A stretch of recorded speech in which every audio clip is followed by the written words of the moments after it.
Kami persembahkan program Santapan Rohani, terjemahan dari renungan Our Daily Bread.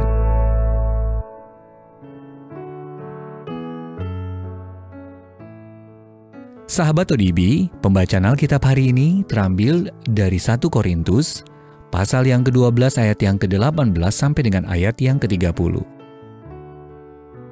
1 Korintus pasal yang ke-12, ayat yang ke-18 sampai dengan ayat yang ke-30.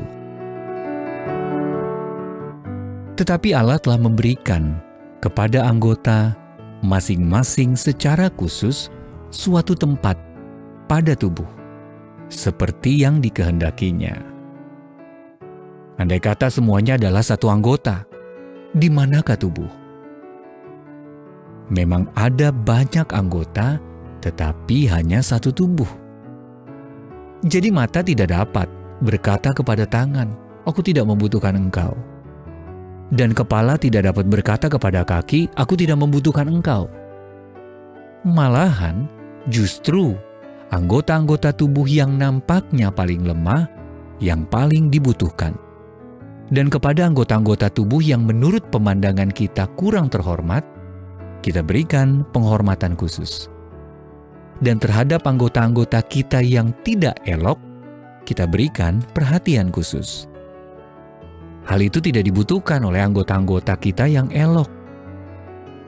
Allah telah menyusun tubuh kita begitu rupa, sehingga kepada anggota-anggota yang tidak mulia diberikan penghormatan khusus, supaya jangan terjadi perpecahan dalam tubuh, tetapi supaya anggota-anggota yang berbeda itu saling memperhatikan.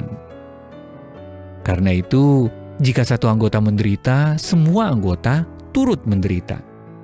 Jika satu anggota dihormati, semua anggota turut bersukacita.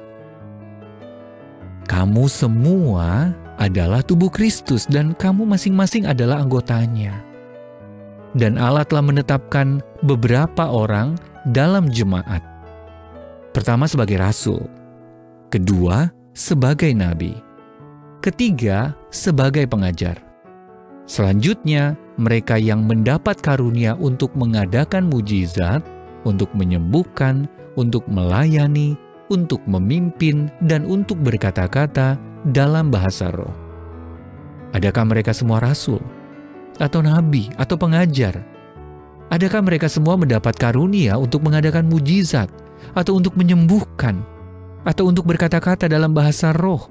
Atau untuk menafsirkan bahasa roh? Ayat Mas renungan hari ini terambil dari Efesus pasal yang keempat ayat yang ke-16 dalam terjemahan bahasa Indonesia sehari-hari.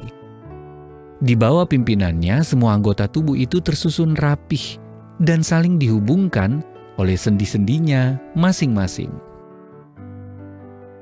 Renungan hari ini berjudul Dibangun Bersama untuk Melayani, ditulis oleh Kenneth Peterson. Sahabat ODB, orang-orang Amish membangun lumbung dengan cara bergotong royong. Butuh waktu berbulan-bulan bagi seorang petani dan keluarganya untuk membangun lumbung. Tetapi orang-orang Amish dapat mendirikan lumbung dengan cepat karena pembangunannya dikerjakan bersama-sama. Kayunya sudah dikumpulkan jauh-jauh hari. Perkakasnya pun telah disiapkan. Pada hari yang ditentukan, pagi-pagi benar, seluruh komunitas Amish berkumpul, membagi-bagi tugas, dan bersama-sama bekerja membangun lumbung yang terkadang selesai dalam sehari. Itulah gambaran yang indah mengenai visi Allah atas gereja dan peranan kita di dalamnya.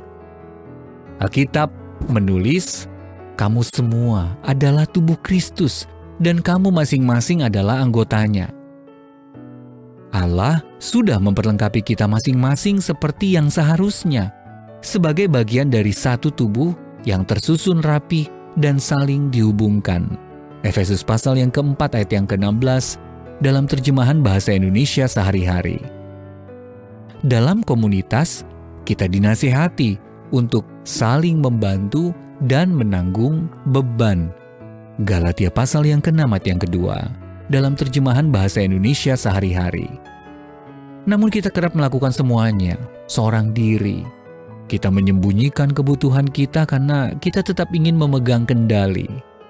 Atau kita lalai untuk memperhatikan dan membantu memikul beban kebutuhan orang lain. Namun Allah ingin kita semua terhubung dengan sesama. Dia tahu hal-hal indah akan terjadi bila kita meminta bantuan orang lain dan berdoa bagi kebutuhan mereka. Hanya dengan bergantung kepada satu sama lain, kita dapat mengalami berkat yang telah Allah sediakan untuk kita. Kita menyelesaikan rencananya yang luar biasa bagi hidup kita, seperti membangun lumbung dalam sehari. Sahabat ODB, apa yang menghalangi Anda untuk menceritakan kebutuhan Anda kepada orang lain? Dan apa yang dapat Anda lakukan hari ini untuk memperhatikan dan membantu memikul beban orang lain? Allah Maha Kasih, aku tahu, terkadang aku sangat tertutup, sehingga tidak membiarkan orang lain masuk dalam hidupku. Tolonglah aku untuk melangkah keluar dan mengizinkan mereka menolongku. Untuk menerima notifikasi video baru kami, silakan tekan tombol subscribe dan tanda lonceng di bawah ini.